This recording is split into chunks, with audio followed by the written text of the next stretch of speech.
একটু ধরো তো।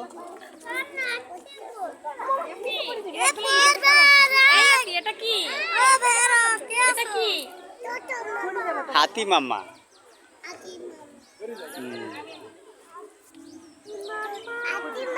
হাতিগুলো ছাল মাখন উঠছে কেন?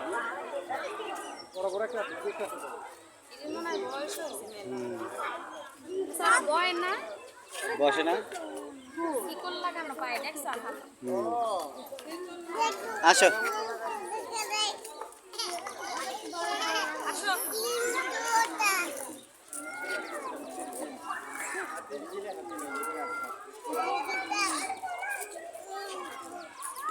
একমাত্র এইখানেই উন্মুক্তভাবে দেখা যায়, তা ওকে বাইদা রাখছে। হ্যাঁ, আমরা হায়না দেখতে যাব এখন। হ্যাঁ, ও ঘাস খায়। কি খায় আব্বু?